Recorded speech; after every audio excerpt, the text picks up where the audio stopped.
Airport circle પાસે ગમખ્વાર અકસ્માત, Eicher ચાલકે વાહનોને અડફેટે લેતા એકનું મોત, એક સારવાર હેઠળ.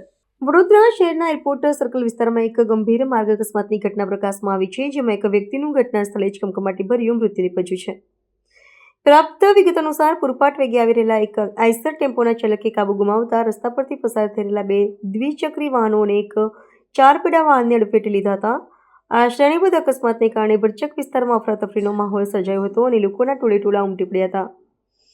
અકસ્માતની તીવ્રતા એટલી ભયાનક હતી કે એક દ્વિચક્રી વાહનને ભારે નુકસાન પહોંચ્યું હતું. જોકે સદનસીબે અન્ય એક બુલેટ મોટરસાઇકલના ચાલકનો ચમત્કારિક આબાદ બચાવ થયો હતો. આ દુર્ઘટનામાં ગંભીર રીતે ઘવાયેલા અન્ય એક નાગરિકને તાત્કાલિક સારવાર અર્થે નજીકની ખાનગી હોસ્પિટલમાં ખસેડવામાં આવ્યા છે.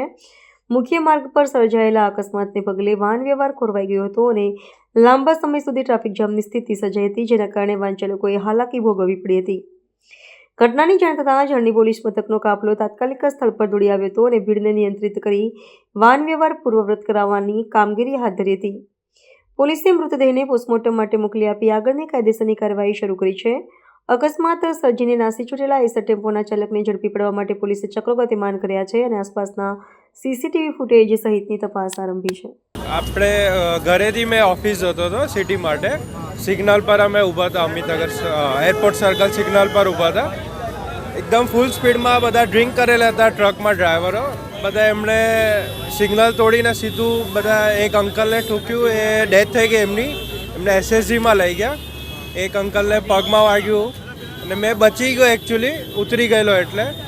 તો પોલીસ બી 1 કલાકથી આવી નહીં, તો એમને ઇન્ક્વાયરી કરવી જોઈએ, કેસ કરવો જોઈએ કે સ્ટ્રિક્ટ એક્શન લે કે મોટી ટ્રકો આવે ના. આપણી બુલેટ બાઇક હતી, એ આખી પતી ગઈ છે, કચરાઈ ગઈ. બહુ નુકસાન છે, આખી પતી ગઈ છે. નવી હા, એ ડ્રાઈવર ભાગી ગયો ઉતરીને.